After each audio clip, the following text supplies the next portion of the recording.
Hello friend, welcome to my channel. आज के इस वीडियो में हम क्लास 12th के चैप्टर 6 एप्लीकेशन ऑफ डेरिवेटिव के एक्सरसाइज 6.1 के क्वेश्चन नंबर 10 को सॉल्व करेंगे। इससे प्रीवियस वीडियो में हमने एक्सरसाइज 6.1 के क्वेश्चन नंबर 1 से क्वेश्चन नंबर 9 तक सॉल्व किया था और आज जो हम सॉल्व करने वाले हैं क्वेश्चन नंबर 10 सॉल्व करने वाले हैं। और जैसे कि मैंने आपको प्रीवियस वीडियो में बताया था कि ये जो हमारा चैप्टर है एप्लीकेशन ऑफ डेरिवेटिव, ये मोस्ट इंपॉर्टेंट चैप्टर है। यहाँ से हमेशा जो क्वेश्चन आते हैं 6 मार्क्स के क्वेश्चन आते हैं और 4 मार्क्स के हमेशा क्वेश्चन आते हैं। 6 मार्क्स के हमारे जो क्वेश्चन आते हैं वो तो एक 6.1 एक्सरसाइज से या तो हमारा मैक्सिमा मिनिमा से वहाँ से क्वेश्चन आता है, और 4 मार्क्स का हमारा टेंजेंट वेरिएबल ये सब पूछा जाता है 4 मार्क्स में क्वेश्चन। जो स्लोप वाले क्वेश्चन होते हैं वो हमारे 4 मार्क्स के और 6 मार्क्स के भी पूछे जाते हैं, और इस एक्सरसाइज से भी हमारा 6 मार्क्स का एक क्वेश्चन आता है एग्जाम में। तो ये काफ़ी इंपॉर्टेंट एक्सरसाइज है। और जैसे कि इससे प्रीवियस जो मैं वीडियो अपलोड कर चुका हूँ चैप्टर के, वो हमारा चैप्टर 2 है, इनवर्स ट्रिग्नोमेट्री, मैट्रिक्स है, डिटर्मिनेंट है, इसके बाद डिफ्रेंशिएशन है। चैप्टर 6 को हम सॉल्व कर रहे हैं। इसके बाद हमारा इंटीग्रेशन है, फिर हमारा डिफरेंशियल इक्वेशन है और वेक्टर है। इन सारे चैप्टरों का वीडियो मैं पहले ही अपलोड कर चुका हूँ यूट्यूब पे। आप जाके मेरे चैनल के प्लेलिस्ट में जाके चेक कर सकते हैं और उन वीडियो को देख सकते हैं। और जो बाकी के बचे हुए अभी लेसन बचे हुए हैं उनको मैं जल्द से जल्द उन सारे क्वेश्चनों को भी सॉल्व करके वीडियो अपलोड कर दूंगा। तो अब हम सबसे पहले स्टार्ट करते हैं क्वेश्चन नंबर 10 को। क्वेश्चन नंबर हमारा 10 क्या है, और क्वेश्चन नंबर 10 हमारा मोस्ट इंपॉर्टेंट क्वेश्चन है। तो क्वेश्चन नंबर 10 क्या है? A ladder 5 metre long in is leaning against a wall. The bottom of the ladder is pulled along the ground away from the wall at the rate of 2 centimeter per second. How fast is its height on the wall decreasing when the foot of the ladder is 4 meter away from the wall? ये हमारा question है। Question में क्या कह रहा है? जो हमारा लैडर है वो 5 मीटर मतलब किसी वॉल से लगा हुआ है, और the bottom of the ladder is pulled along the ground. हम क्या कर रहे हैं, जो लैडर है, जो हमारी सीढ़ी है, उसको हम जमीन के हिसाब से अपनी तरफ से खींच रहे हैं। तो तो उसके पास जो चेंज हो रहा है रेट के हिसाब से, क्या चेंज हो रहा है? डी एक्स अपॉन में डी टी हमारा चेंज हो रहा है किस हिसाब से? 2 सेंटीमीटर पर सेकेंड के हिसाब से चेंज हो रहा है। और इसमें हमारे पास एक्स की वैल्यू 4 मीटर है। ये हमारे पास गिवन है। तो अब हम सॉल्व करते हैं और काफ़ी ईजी से समझते हैं क्वेश्चन को क्या कह रहा है क्वेश्चन में। सॉल्यूशन 10।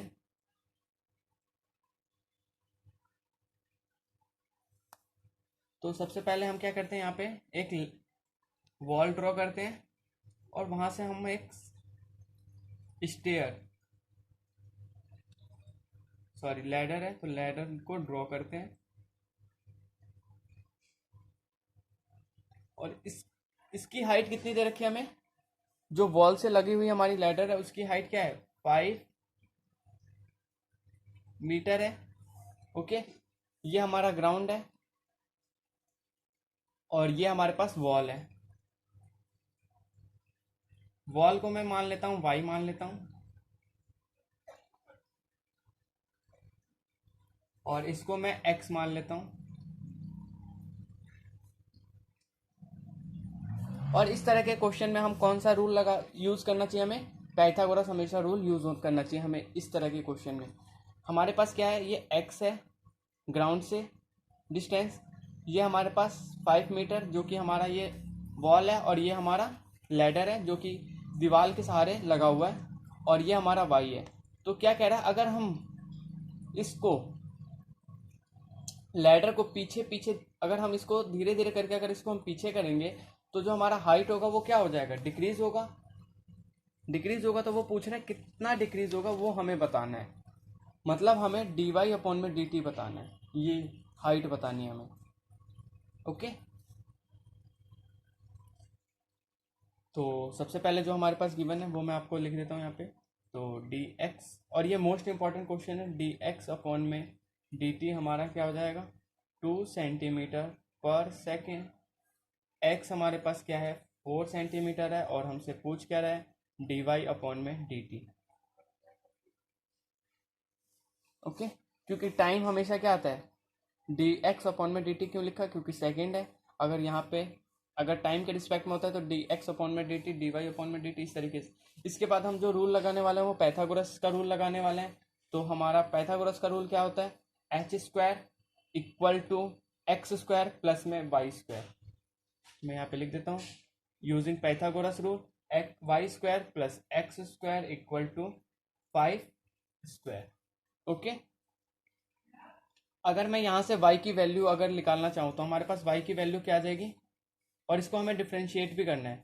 तो मैं यहाँ पे साइड में y की वैल्यू हमारे पास क्या आ जाएगी, y square equal to 25 minus का एक्स स्क्वायर, ये हो जाएगा। तो y की वैल्यू हमारे पास क्या आ जाएगी, under root 25 minus x square. Okay, ये मैंने वैल्यू क्यों निकाली, क्योंकि आगे इस वैल्यू का यूज होने वाला है। तो इसके बाद नेक्स्ट स्टेप हम क्या करेंगे, इसका डिफ्रेंशिएट करेंगे। डिफ्रेंशिएट करेंगे तो ये वाई स्क्वायर का डिफ्रेंशिएट करेंगे तो 2y, और फिर y का करेंगे तो dy अपॉन में dt, प्लस x का डिफ्रेंशिएट करेंगे तो 2x, और फिर x के रिस्पेक्ट में करेंगे तो dx अपॉन में dt, और 5 का स्क्वायर हमारा क्या है, कांस्टेंट है, तो ये तो हमारा हो गया 0। ओके, हमने क्या किया, y square plus x square equal to 5 का स्क्वायर का डिफ्रेंशिएट कर दिया, और ये मैंने रफ में किया है जिससे कि आपको, क्योंकि आगे हमें y की वैल्यू हमें फाइंड करनी है, क्योंकि y की वैल्यू हमें पता होनी चाहिए, तो उसके लिए मैंने पहले लिख। इसके बाद हमारे पास क्या आएगा, 2y dy अपॉन में dt इक्वल टू के बाद जाएगा तो ये हमारा क्या हो जाएगा, और माइनस का 2x dx अपॉन में dt, यही आएगा।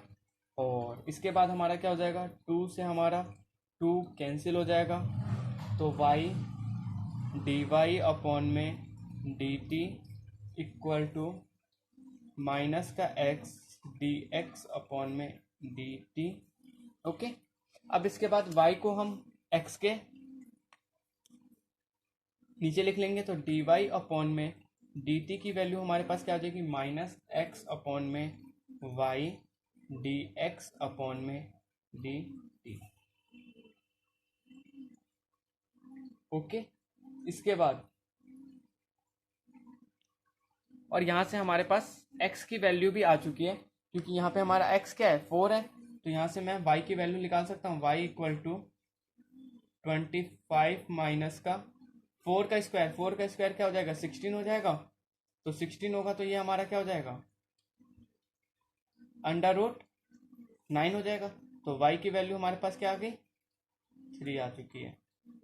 ओके, y की वैल्यू क्या है, 3, क्योंकि हमारे पास x की वैल्यू भी थी 4।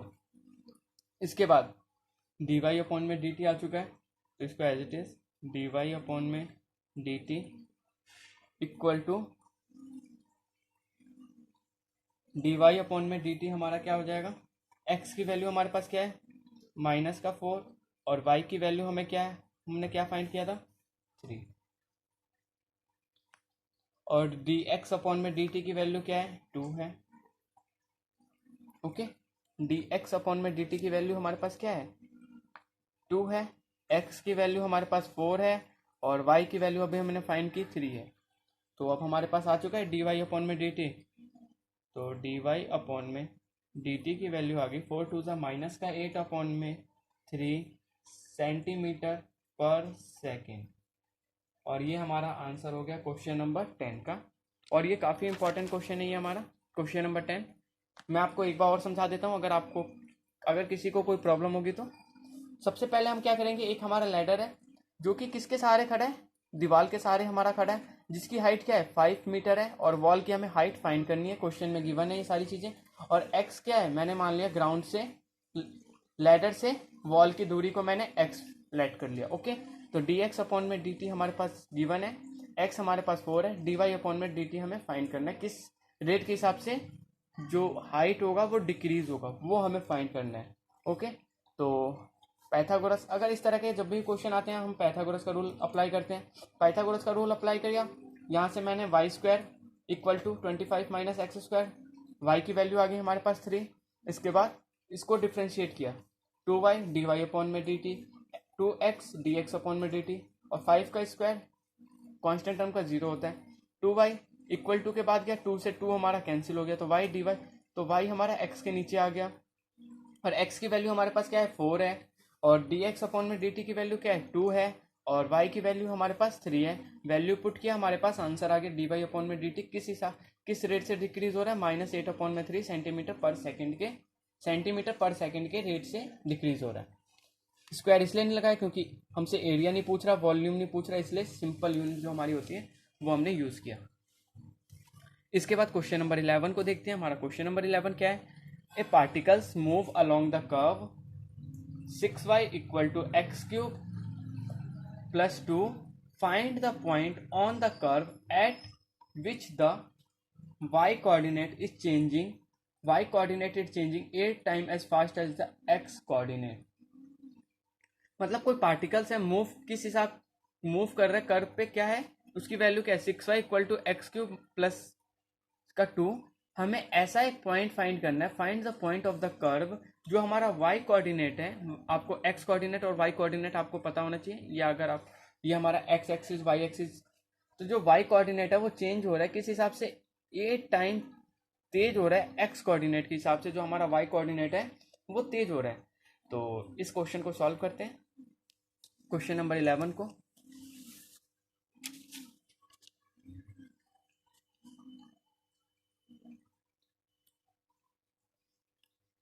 सॉल्यूशन 11, तो इसमें हमारे पास जो सबसे पहले गिवन है वो क्वेश्चन गिवन है हमारे पास, और उससे पहले हमारे पास dy अपॉन में dt हमारे पास क्या है, किस रेट से चेंज हो रहा है 8 टाइम्स ऑफ dx अपॉन में dt के हिसाब से चेंज हो रहा है। ये हमारे पास क्वेश्चन में गिवन है, और हमारे पास क्वेश्चन क्या गिवन है 6y equal to x cube plus का 2। सिंपली नेक्स्ट स्टेप में हम क्या करने वाले हैं, डिफ्रेंशिएट करने वाले हैं। डिफ्रेंशिएट करेंगे तो 6 कांस्टेंट है एज इट इज, y का डिफ्रेंशिएट करेंगे तो dy अपॉन में dt equal to x cube का करेंगे तो 3x स्क्वायर dx अपॉन में dt, और 2 का डिफ्रेंशिएट करेंगे तो हमारा आ गया 0 आ जाएगा। ओके, तो 6 dy अपॉन में dt की वैल्यू क्या है हमारे पास, dy अपॉन में dt की वैल्यू क्या है 8 टाइम ऑफ dx अपॉन में dt। इसकी जगह हम वैल्यू पुट कर सकते हैं 6 इंटू में 8 dx अपॉन में dt equal to 3x square dx upon में dt। इसके बाद हम यहाँ पे सॉल्व कर देते हैं, जिससे कि आपको प्रॉब्लम ना है। इंटू करेंगे तो 8 6 48 dx अपॉन में dt equal to 3x square dx upon में dt। dx अपॉन में dt से dx अपॉन में dt हमारा कैंसिल, और 3 से अगर हम इसको कैंसिल करेंगे तो 3 1 जा 3 और 3 6 जा 18, तो हमारे पास 16 इक्वल टू हमारे पास एक्स स्क्वायर आ गया। तो x की वैल्यू हमारे पास क्या आ गई +-4। अब +-4 हमारे पास आ चुका है x की वैल्यू। अब हमें क्या फाइंड करना था, y फाइंड करना है ना। क्वेश्चन एक बार मैं और देख लेता हूँ क्या फाइंड करना है। हाँ, हमें y कोऑर्डिनेट का पॉइंट फाइंड करना है। ओके, ये क्वेश्चन में हमें फाइंड करना है। तो हमारे पास x की वैल्यू आ चुकी है। अब x की वैल्यू को मैं सिंपली क्या करूँगा, y कोऑर्डिनेट में y में पुट करूँगा। ओके, तो हमारे पास आ जाएगा, एक बार मैं +4 पुट करूँगा, एक बार -4 पुट करूँगा, तो मेरे पास क्या आएगी वैल्यू। मैं डायरेक्ट नहीं लिखना चाहता, मैं इसको सॉल्व करा देता हूँ आपको। तो इसके बाद अगर हम पुट करेंगे तो हमारे पास क्या हो जाएगा 6y इक्वल टू एक्स का क्यूब प्लस का 2, तो 6y इक्वल टू 4 का क्यूब करेंगे तो 4 4 जा 16 और 16 4 जा 64 प्लस का 2, तो 6y इक्वल टू 64, 65, 66, तो y की वैल्यू हमारे पास 11 आ गई। और एक बार हमें y की वैल्यू क्या पुट करना है, माइनस, ये हमारा प्लस का 4 है और ये हमारा माइनस का 4 वैल्यू पुट करनी है। तो माइनस की 4 वैल्यू पुट करूँगा तो 6y equal to x cube plus का 2, तो 6y इक्वल टू माइनस का 64 प्लस का 2, तो 6y इक्वल टू माइनस का 62, तो y की वैल्यू हमारे पास क्या आ जाएगी, माइनस का 62 अपॉन में 6, 2 3 ज़ा 6, 2 1 ज़ा 2 3 ज़ा, तो y की वैल्यू क्या आ गई हमारे पास, माइनस का 31 अपॉन में 3। और ये हमारे पास y की दो वैल्यू आ चुकी है और ये दोनों ही हमारी क्या होगी, आंसर हो गए। क्योंकि हमें y कोऑर्डिनेट डिफाइन करना था, एक x में आ एक पॉजिटिव और एक हमारा नेगेटिव। तो ये हमारा आंसर हो गया क्वेश्चन नंबर 11 का। इसके बाद अब हम क्वेश्चन नंबर 12 को सॉल्व करते हैं। क्वेश्चन नंबर हमारा 12 क्या है उसको देख लेते हैं। क्वेश्चन नंबर 12 हमारा है the radius of an air balloon, the radius of an air bubbles is increasing. जो रेडियस होगा किसी एयर बबल्स का वो इंक्रीज किस रेट से कर रहा है, 1/2 सेंटीमीटर पर सेकेंड। मतलब हमारे पास रेडियस dr अपॉन में dt की वैल्यू हमारे पास गिवन है। ये आपको अब पढ़ते ही क्वेश्चन आपको पता लग जाना चाहिए। The radius of a bubbles is increase at the rate आ चुका है तो dr अपॉन में dt, अगर एरिया होता तो da अपॉन में dt होता। ओके, तो रेडियस है तो dr अपॉन में dt की वैल्यू हमारे पास 1/2 सेंटीमीटर पर सेकेंड है। अब at what rate is the volume, किस हिसाब से चेंज हो उसकी वॉल्यूम, कि जो बबल्स होंगे वो इंक्रीज होंगे अगर उसका रेडियस क्या हो जाए, 1 सेंटीमीटर हो जाए। मतलब सिंपली हमसे क्या पूछ रहा है, एट वट रेट, मतलब dv अपॉन में dt पूछ रहा है, किस रेट से हमारी वॉल्यूम चेंज होगी अगर उसका रेडियस 1 सेंटीमीटर का है। तो इसको सॉल्व करते हैं और सबसे पहले ये नोट डाउन करते हैं हमारे पास क्या कौन कौन सी वैल्यू गिवन है, उसके बाद हम सॉल्व करेंगे। तो सॉल्यूशन 12,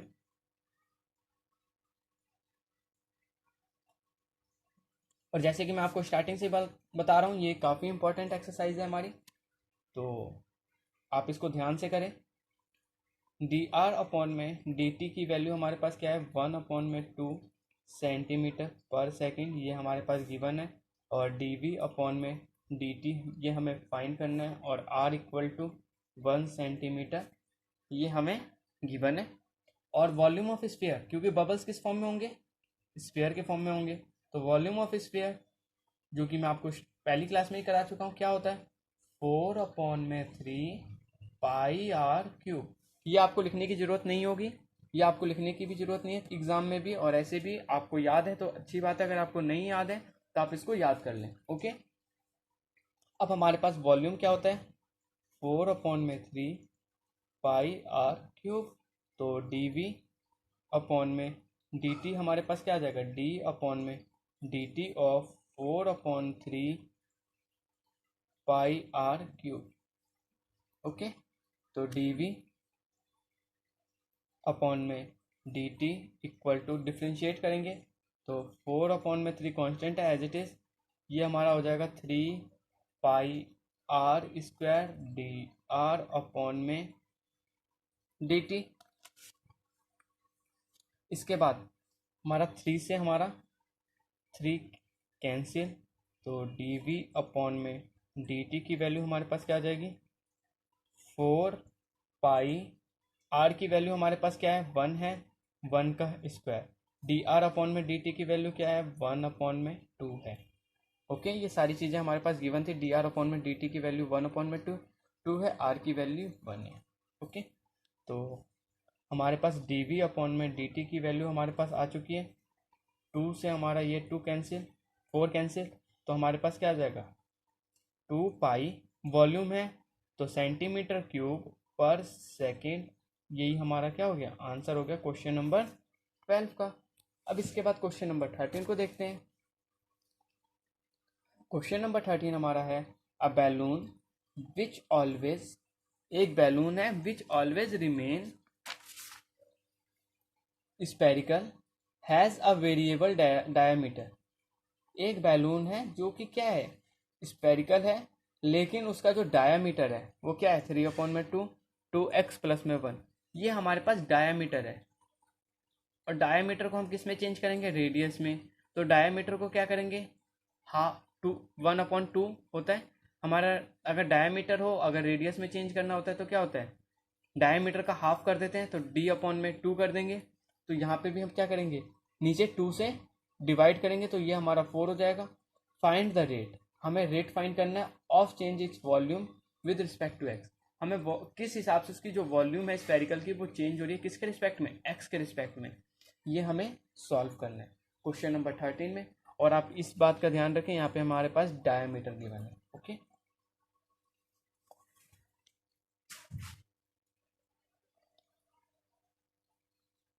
तो अब हम सॉल्यूशन 13,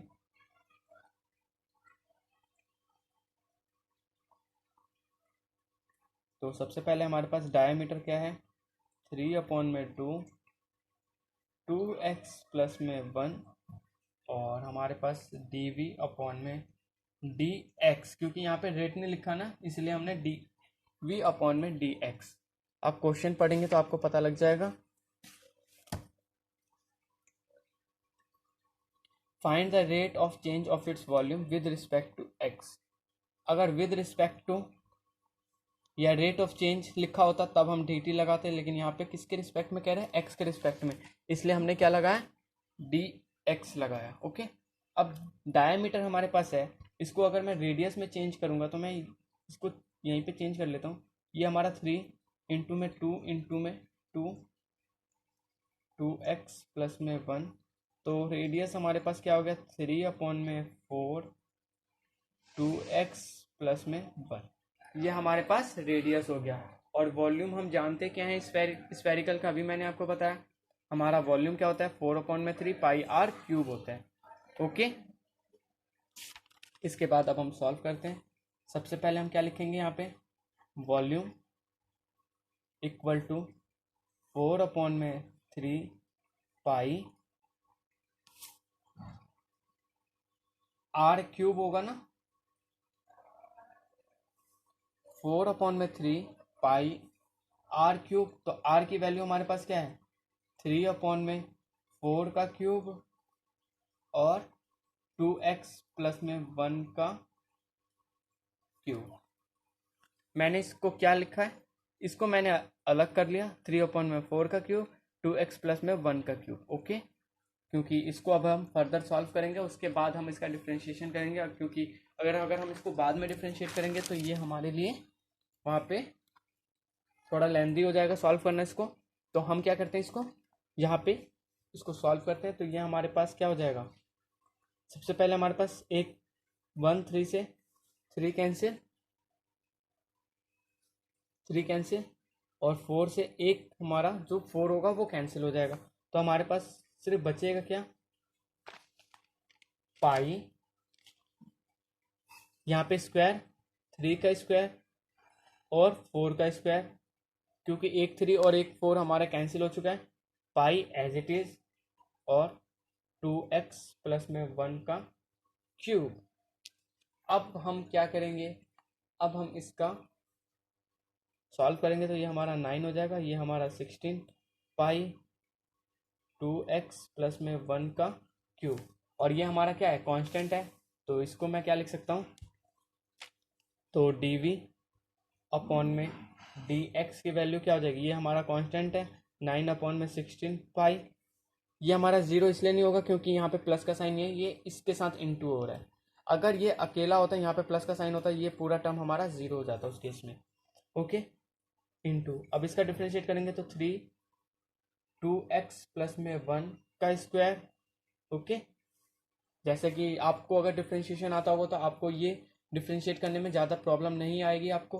अगर कोई प्रॉब्लम होती है डिफ्रेंशिएशन में, तो आप सबसे पहले जाके मेरे चैनल के प्लेलिस्ट में जाके डिफ्रेंशिएशन वाला जो सेक्शन है उसके वीडियो सारे देखें, क्योंकि अगर आपको वो सारी चीज़ें आ गई तो आपको इस एक्सरसाइज में कोई भी प्रॉब्लम नहीं आने वाली। तो सबसे पहले मैंने क्या लिखा, ये कांस्टेंट है, इसको as it is 3 2x plus 1 n-1 2, और फिर 2x का डिफ्रेंशिएशन करेंगे तो ये हमारा 2 हो जाएगा, 1 तो हमारा 0 होगा, उसको लिखने की ज़रूरत नहीं है हमें।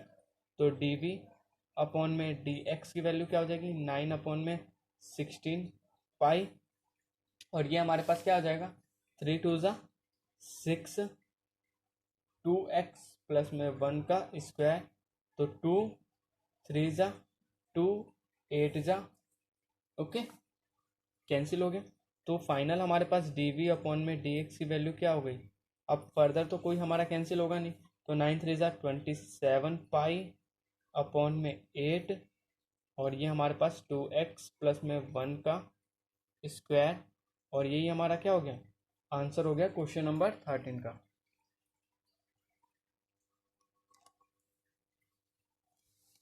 इसके बाद क्वेश्चन नंबर 13 के बाद क्वेश्चन नंबर 14 को देख लेते हैं। और जैसे कि क्वेश्चन नंबर 14 पे भी हमारा क्या लगा है, इंपॉर्टेंट लगा है, तो ये क्वेश्चन भी आया हुआ क्वेश्चन एग्जाम में।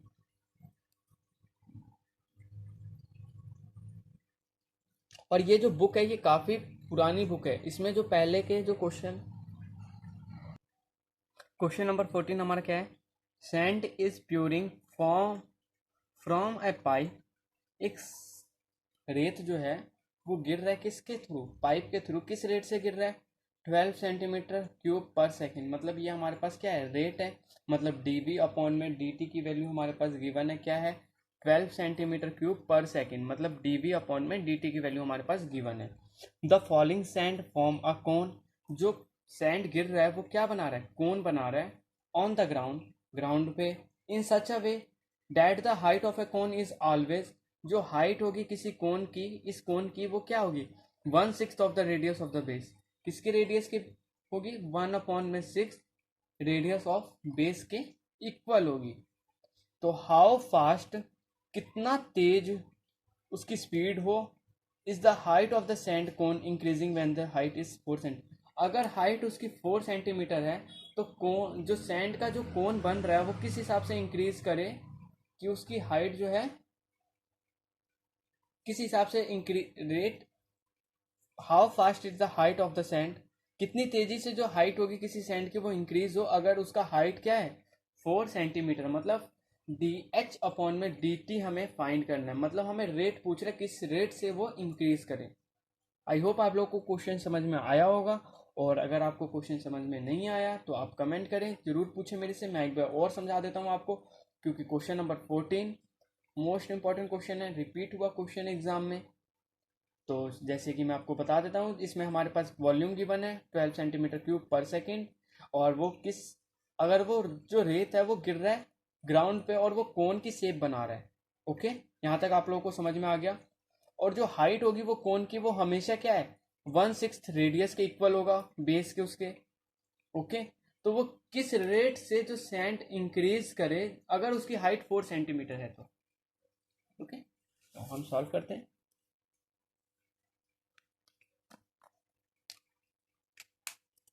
सॉल्यूशन 14,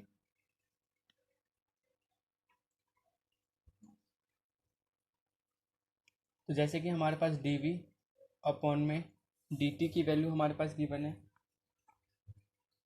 12 सेंटीमीटर क्यूब पर सेकेंड, इसके बाद हाइट क्या कह रहा है 1/6 of the radius of the base है, तो 1/6 रेडियस ऑफ द बेस हो गया, रेडियस, और हमसे डी एच अपॉन में डी टी हमें फाइंड करना है, क्योंकि किस रेट से है वो हमें फाइंड करना है। तो यहाँ पे हमारे पास आर की वैल्यू आ चुकी, यहाँ से हम आर की वैल्यू फाइंड कर सकते हैं, आर हमारा क्या हो जाएगा 6h हो जाएगा, ओके, आर हमारा क्या हो जाएगा 6h, और h की वैल्यू हमारे पास पहले से ही गिवन है क्वेश्चन में क्या है 4 सेंटीमीटर। अब मैं आपको वॉल्यूम ऑफ कोन, यहाँ पे एक हमारा न्यू जो हमारा मैंचुरेशन का एक फॉर्मूला होता है वो हमारे पास आ चुका है।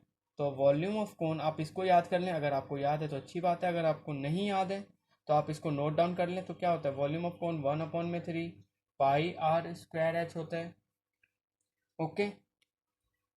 Volume equal to 1/3 pi, r की वैल्यू हमारे पास क्या है 6h है, 6h का स्क्वायर, और h की वैल्यू हमारे पास क्या है, इसको एज इट इज रहने देंगे क्योंकि h,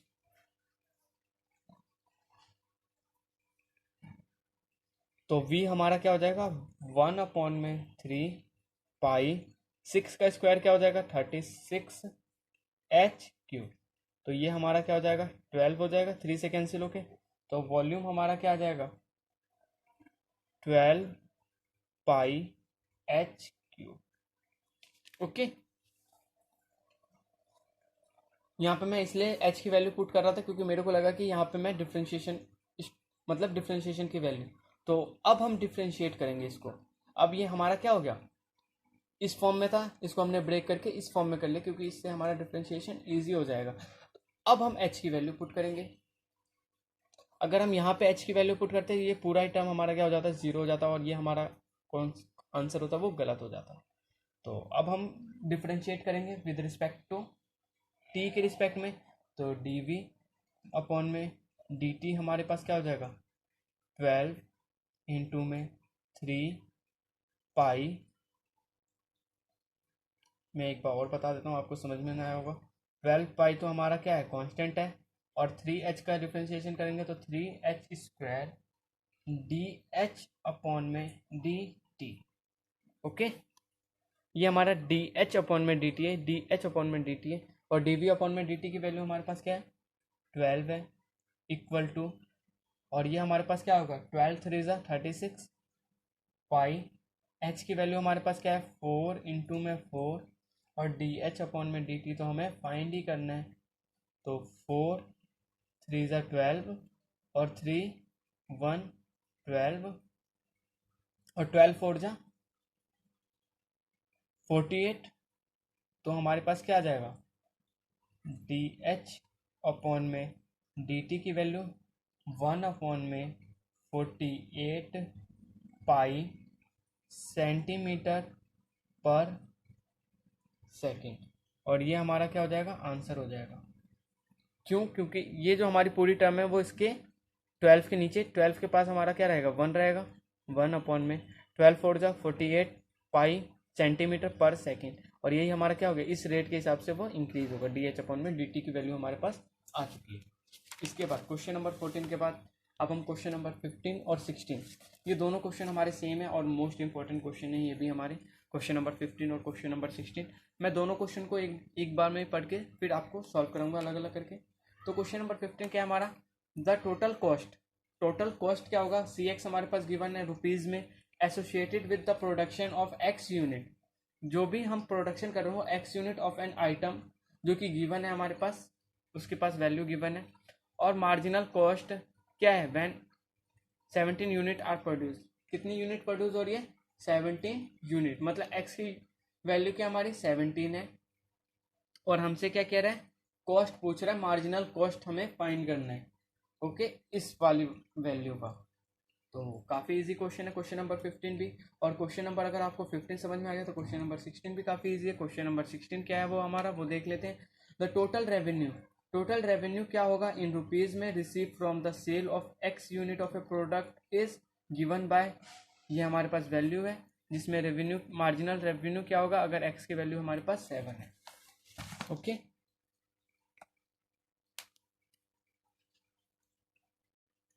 सॉल्यूशन 14,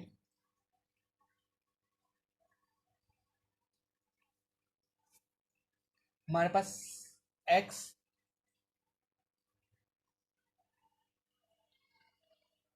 इसको आप साइड में लिख लें, और x इक्वल टू 17 यूनिट है हमारे पास। ओके, ये हमारे पास गिवन है, और सी एक्स जो हमारा है वो क्या है, 0.007 एक्स क्यूब माइनस का 0.003 एक्स स्क्वायर प्लस में 15x प्लस में 4000। मार्जिनल कॉस्ट क्या है, एन सी मार्जिनल कॉस्ट हमारा क्या है, डी अपॉन में D x of total cost, total cost हमारा क्या है, ये हमारा टोटल कॉस्ट है। ओके, ये तो मार्जिनल कॉस्ट डिफ्रेंशिएट करेंगे विद रिस्पेक्ट टू एक्स इसको, तो ये हमारा क्या हो जाएगा, 3 इंटू में 0.007 एक्स स्क्वायर माइनस का 2 इंटू में 0.003 एक्स प्लस में 15। ओके, तो m मार्जिनल कॉस्ट हमारा क्या हो जाएगा, 7 3 21, तो 0.021 एक्स स्क्वायर माइनस का 3 2 6, 0.006 एक्स प्लस में 15। तो मार्जिनल कॉस्ट की वैल्यू क्या हो जाएगी हमारे पास, 0.021 इंटू में 17 इंटू में 17 माइनस का 0.006 एक्स की जगह 17 प्लस में 15। तो मार्जिनल कॉस्ट हमारी वैल्यू क्या आ जाएगी,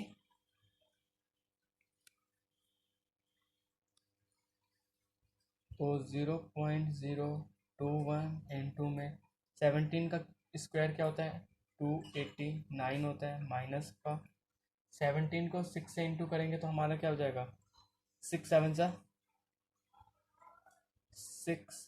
42 का 2 4 6 और 4 10 का 0 कैरी 1, यही आएगा। तो 0.102 प्लस में 15, और इसको अगर आप सॉल्व करेंगे, अगर आप इसको सॉल्व करते हैं, मैं इसको यहाँ पे सॉल्व कर देता हूँ, 289 और 21 को, तो 182 9 2 18 8 2 16 117 2 2 4 15 6069 1 2 3। तो हमारे पास मार्जिनल कॉस्ट की वैल्यू क्या हो जाएगी, 6.069 माइनस का 0.102 प्लस का 15। तो मार्जिनल कॉस्ट की वैल्यू हमारे पास आ जाएगी 15 प्लस 6 कितना हो गया, अगर इन दोनों को हम ऐड करेंगे तो मैं आपको बता देता हूँ, 6.069 अपॉन में, या तो हम इन दोनों को माइनस कर देते हैं, 6.069 और 0.102, 9 माइनस 2 7 6 10 में से 1 गया 9 और 6 का 5 आएगा यहाँ पे। तो ये हमारे पास क्या हो गया, 5.967 प्लस में 15। तो मार्जिनल कॉस्ट की वैल्यू हमारे पास फाइनल क्या आ गई, 15 प्लस 5 20 प्लस 9 6 7, और ये हमारा हो गया आंसर। ओके, इसमें थोड़ी कैलकुलेशन थी, वो मैंने आपको करके बता दी, आप इसको रफ में कर सकते हैं। ओके, आपका आंसर आ गया ये। इसके बाद क्वेश्चन नंबर 15 के बाद क्वेश्चन नंबर 16 को सॉल्व कर रहा हूँ मैं। सॉल्यूशन 16 में हमारे पास आर एक्स की वैल्यू हमारे पास क्या था क्वेश्चन में गिवन, 13x² प्लस में 26x प्लस में 15, और x की वैल्यू हमारे पास क्या थी, 7 थी गिवन क्वेश्चन में। तो हमारे पास मार्जिनल कॉस्ट की वैल्यू क्या हो जाएगी, d अपॉन में dx ऑफ 13x² प्लस में 26x प्लस में 15। तो मार्जिनल कॉस्ट की वैल्यू क्या हो जाएगी, 13 टू ज़ा 26x प्लस में 26। तो मार्जिनल कॉस्ट की वैल्यू हो जाएगी हमारे पास 26 इंटू में 7 प्लस में 26।